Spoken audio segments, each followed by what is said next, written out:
இயேசுவுக்கே புகழ். இன்று இறைவார்த்தைகளை சுருக்கமாக தியானித்து ஜெபிப்போம். இன்று இயேசுவின் சீடரும் நற்செய்தியாளருமான யோவானை நாம் நினைவு கூர்கிறோம். விசுவாசத்தை பரப்புவதில் அவரது பங்கு குறித்து கூடுதலாக இன்று தியானிப்போம். இயேசுவின் முதல் சீடர்களான மத்தேயு, மார்க்கு மற்றும் லூக்கா ஆகியோரால் எழுதப்பட்ட திருவிவிலிய நிகழ்வுகள் ஒத்த நற்செய்திகள், அதாவது சினாப்டிக் காஸ்பல்ஸ் என்று அழைக்கப்படுகின்றன. ஏனெனில் இவற்றை அருகருகே வைத்து பார்த்தீர்கள் என்றால் ஒற்றுமைகள் தெளிவாக தெரியும். மத்தேயும் லூக்காவும் மார்க்குவின் நிகழ்வுகளின் பதிப்பை பின்பற்றுகிறார்கள் என்று பார்க்கிறோம். மார்க்கின் நற்செய்திதான் மிக முந்தையதும் வரலாற்று ரீதியாக மிகவும் துல்லியமானதுமான நற்செய்தி என்று திருவிவிலிய அறிஞர்களால் கருதப்படுகிறது.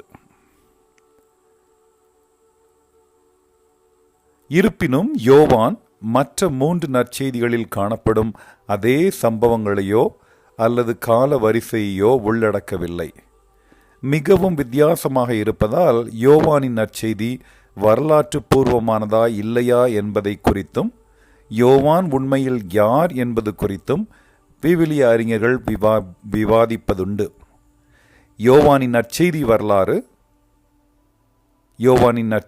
வரலாற்று அல்லது காலவரிசை பதிப்பை விட ஆன்மீகமானது என்று பார்க்கிறோம்.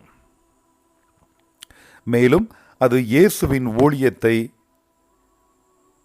கண்கூடாக கண்ட ஒருவரால் எழுதப்பட்டிருக்கிறது. யோவான் நற்செய்தி 21வது அதிகாரம் 24வது இறைவார்த்தையை படித்தீர்கள் என்றால், இந்த சீடரே இவற்றிற்கு சாட்சி, இவரே இவற்றை எழுதி வைத்தவர், இவரது சான்று உண்மையானது என நமக்கு தெரியும் என்று எழுதப்பட்டிருக்கிறது. எல்லா காலங்களிலும் உள்ள புகழ்பெற்ற இறையியலாளர்கள் யோவானின் நற்செய்தி இயேசுவின் திருத்தூதரான யோவானாலேயே எழுதப்பட்டது என்று உறுதியாக கூறுகின்றனர்.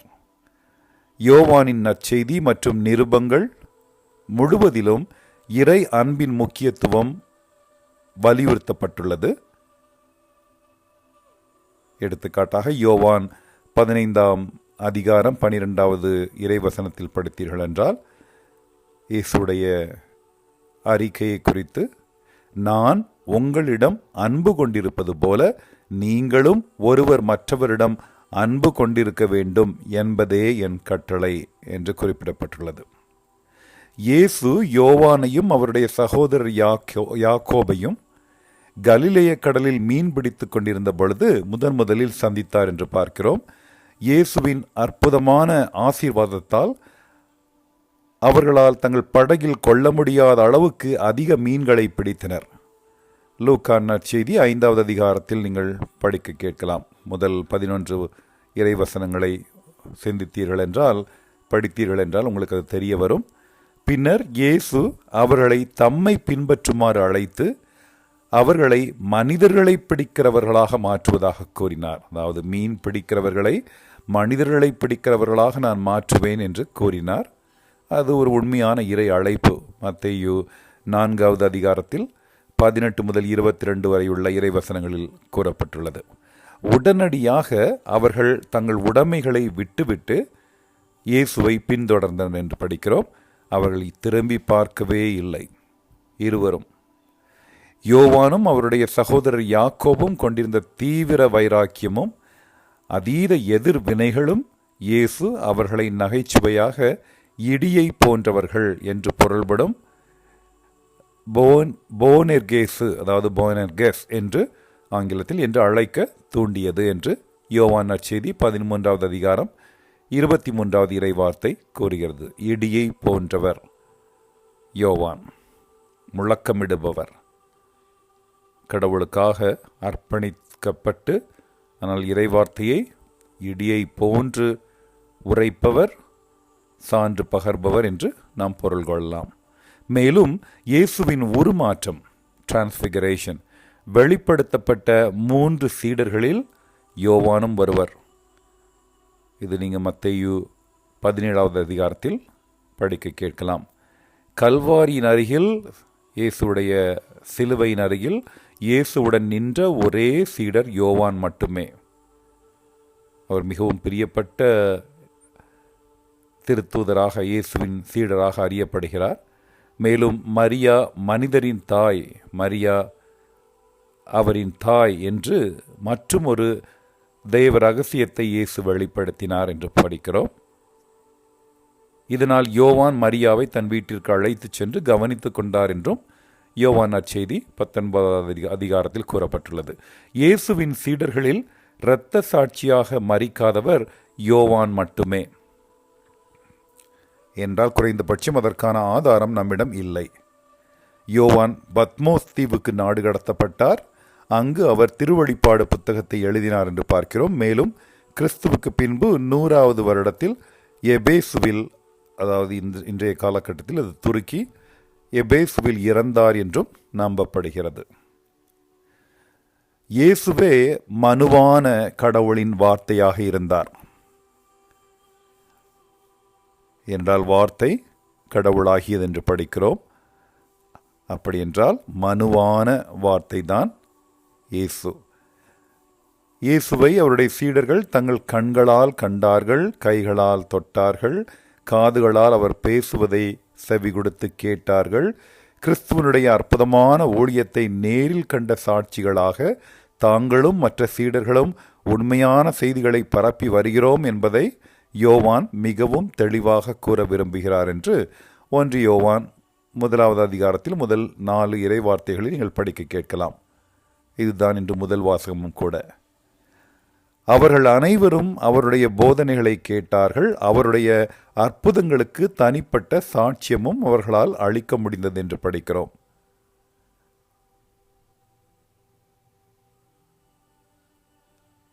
அது மட்டுமல்லாது அவர்கள் அனைவரும் அவர் சிலுவையில் மரித்ததையும் கண்டார்கள். நேரடியாகவோ மறைமுகமாகவோ அக்காலகட்டத்தில் அதை கண்டார்கள். அவருடைய மகிமையான உயிர்த்தெழுதலுக்கும் சாட்சிகளாக இருந்தார்கள் என்று பார்க்கிறோம். யோவான் போதித்த உண்மை அவருடைய சொந்த மகிழ்ச்சியை நிறைவு செய்தது மட்டுமல்லாமல் அதை படிப்பவர்களின் ஆன்மீக மகிழ்ச்சியையும் நிரம்பி வழியச் செய்யும் என்பதையும் அவர் அறிந்திருந்தார். இன்றைய நற்செய்தியில் யோவான் ஒரு அதிகாலை காட்சியை அழகாக விவரிக்கிறார். மனித வரலாற்றை புரட்டி போட்ட ஒரு முக்கியமான செய்தி. அதை என்றென்று மாற்றி எழுதப்பட்டது. இல்லையென்றால் யூதர்கள் இயேசுவின் உயிர்ப்பை முற்றிலுமாக வரலாற்றிலிருந்து நீக்கியிருப்பார்கள். அதுதான் அவர்களுடைய குறிக்கோளாகவும் இருந்தது. அவரை ஒரு திருடனாக சித்தரித்து உலக வரலாற்றிலிருந்தே இயேசுவை அழித்து விட வேண்டும் என்று சொல்லிக் கொண்டிருந்தவர்கள்தான் பண்டைய காலத்து யூதர்கள். அத்தகைய காலகட்டத்தில் மனித வரலாற்றையே மாற்றிய ஒரு வெளிப்பாட்டிற்காக எல்லா சீடர்களும் அன்று காலையில் ஓடிக்கொண்டிருக்கிறார்கள் என்ற காட்சியை யோவான் நம் கண் முன்பாக கொண்டு வருகிறார். அதிகாரம் 20 முதல் 8 இறை வார்த்தைகளில் இயேசுவின் உடல் கல்லறையில் இல்லை என்பதை சீமோன் பேதுருவுக்கும் மற்றும் ஒரு சீடருக்கும், அவருடைய பெயர் அங்கே குறிப்பிடப்படவில்லை, இந்த இருவருக்கும் அறிவிப்பதற்காக மகதலேனா மரியாள் ஓடுகிறாள். அவர்களும் கல்லறை நோக்கி ஓடுகிறார்கள். அதாவது அந்த மற்ற சீடரும் சீமோன் பேதுருவும் மரியா சொன்ன உடனேயே மக்தலேன் மரியா சொன்ன உடனேயே ஓடுகிறார்கள். என்னால் என்ன நடக்கிறது இயேசுவுக்கு என்று. அந்த மற்ற சீடர் உண்மையிலேயே யோவான் தான் என்றும் அவர் கல்லறையை முதலில் அடைந்து இயேசு உயிர்த்தெழுந்தார் என்று கண்டு விசுவாசித்தார் என்றும் யோவானின் நற்செய்தி நமக்கு விவரிக்கிறது. யோவான் 20வது அதிகாரம் 2வது இறை வார்த்தையில், இன்று நம் ஒவ்வொருவரும் அந்த மற்ற சீடரின் இடத்தில் நம்மையும் வைத்துக் கொள்வோம். நாமும் விசுவாச குறைவுடனேயே ஓடிக்கொண்டிருக்கிறோம்.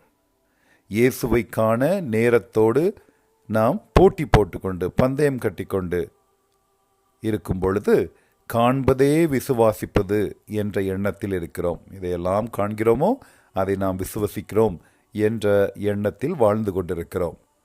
நாமும் ஆன்மீக வெறுமையை, ஸ்பிரிச்சுவல் எம்டினஸ், ஆன்மீக வெறுமையை குறிக்கும் கல்லறைக்குள் சென்று எதையும் காணாமல், அதாவது வெறுமையிலேயே தியானித்து நமக்காக வாழ்ந்து மரித்த இயேசுவின் மரணத்தின் ஆட்சியை முறியடித்து விட்டார் என்று விசுவாசம் கொள்ளலாம். இந்த விசுவாசம் நமக்குள்ளே வளரும்போது நாம் விண்ணரசின் மகிழ்ச்சியால் நிரப்பப்படுகிறோம்.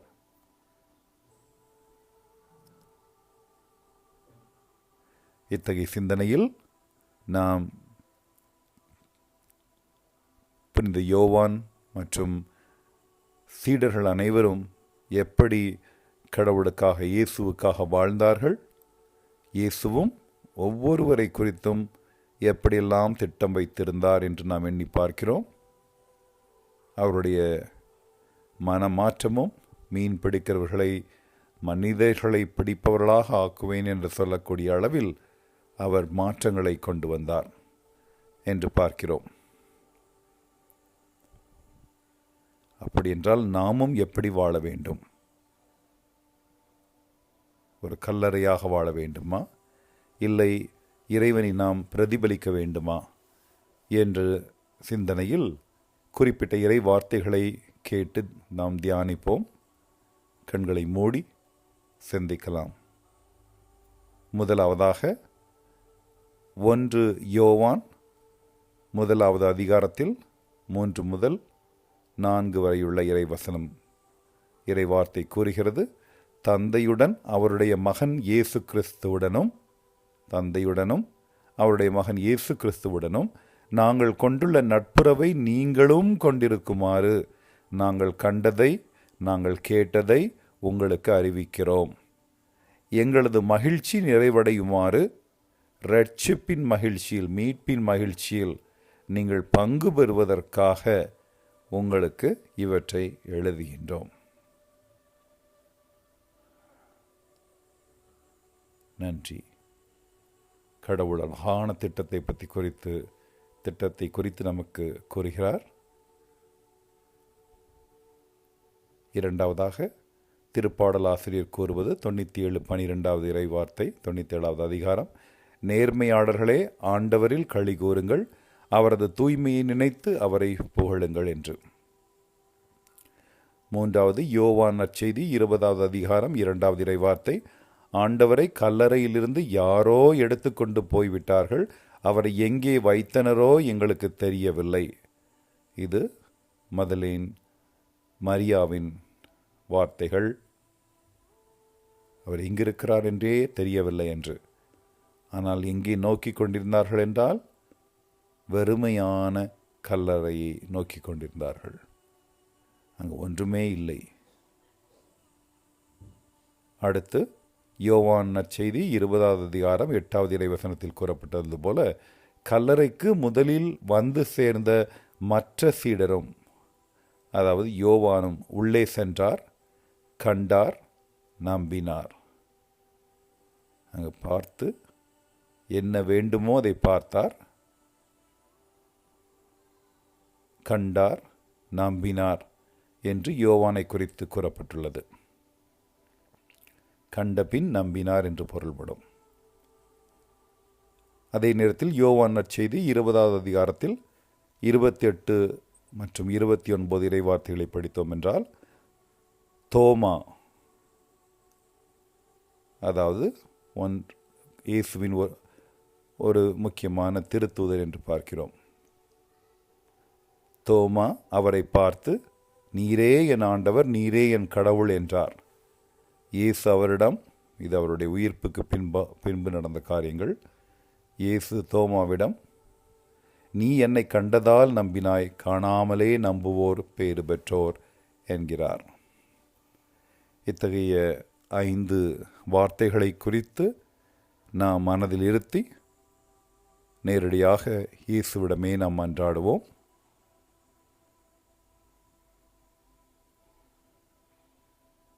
விண்ணுலக தந்தையாம் இறைவா, உம்மை புகழ்கிறோம், உம்மை போற்றுகிறோம். மாட்சிமை பொருந்திய திருத்தூதர்களின் குழாம் உம்மை புகழ்கிறது. முற்றிலும் அறியாமையிலும் பாவத்திலும் மூழ்கியிருக்கும் உம்முடைய முதல் சீடர்களையும் எங்களையும் நீர் தேர்ந்தெடுத்துள்ளீர். ஆரம்பகால சீடர்களுக்கு உம்முடைய மரணம் முதல் பார்வையில் அச்சத்தை ஏற்படுத்தி உம்மிடமிருந்து ஓடிப்போகும்படி செய்தது. நீர் செய்த எண்ணற்ற அற்புதங்களை கண்டிருந்தும் உம்முடைய உருமாற்றத்தை கண்டிருந்தும் அவர்கள் அவ்வாறு செய்தனர். ஆனால் உம்முடைய முதல் சீடரான அன்னை மரியாவும் உம் பிரியமான சீடரான யோவானும் உம்முடன் கடைசி வரை உடனிருந்தனர், பயணித்தனர். மற்ற சீடர்களையும் ஒருங்கிணைத்தனர். உம்முடைய உயிர்த்தெழுதல் எல்லா சீடர்களுக்கும் புதிய நம்பிக்கையை கொண்டு வந்தது.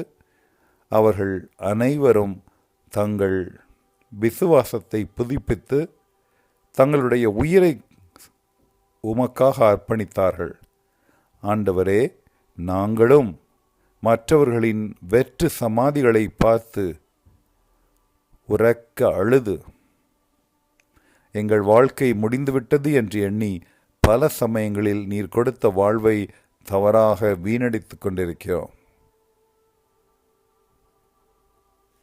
ஆனால் இந்த அநீதியான உலகத்தால் துன்புறுத்தப்படும் எங்கள் ஏழை அயலார்களுக்காகவும் நீர் ஆவியாகவும் ஆன்மாவாகவும் உயிருள்ள சாட்சியாக வாழ்கிறீர் என்பதை நாங்கள் பெரும்பாலும் காணத் தவறுகிறோம். நாங்கள் அன்னை மரியா மற்றும் திருத்தூதர் யோவானைப் போல வாழ விளைகிறோம். யோவான் எல்லா நேரங்களிலும் அன்பும் தாழ்மையும் விசுவாசமும் நிறைந்த அமைதியான அன்னை மரியாவுடன் உடனேயே இருந்து ஆழமான விசுவாசத்தை பரப்பினார் என்று படிக்கிறோம். நாங்கள் இனி சந்தேகப்படும் தோமா, டவுட்டிங் தாமஸ் போல இருக்க விரும்பவில்லை. யூதா, அதாவது தோமாவைப் போல நாங்கள் இருக்க விரும்பவில்லை. ஆண்டவரே, எங்கள் ஆன்மீக கவலைகளை எங்கள் ஆன்மீக கண்களால் எல்லாவற்றையும் காண்பதன் மூலம் எங்கள் விசுவாசத்தை ஆழப்படுத்த எங்களுக்கு உதவியருளும். என்றென்றும் வாழும் இயேசு கிறிஸ்துவின் உன்னதமான பெயரால் மன்றாடுகிறோம். ஆமேன். உங்களுக்கும் உங்கள் வீட்டாருக்கும் உங்களை சார்ந்தவர்களுக்கும் இறை அன்பின் காலை வணக்கங்கள். இன்றைய நாள் ஒரு ஆசீர்வாதமான, மகிழ்ச்சியான, பாதுகாப்பான, உடல் உள்ள ஆன்ம நலம் சிறந்திடும் வெற்றிகரமான நாளாக அமைய என் இதயத்தின் ஆழத்திலிருந்து இயேசுவின் பெயரில் வாழ்த்துகிறேன்.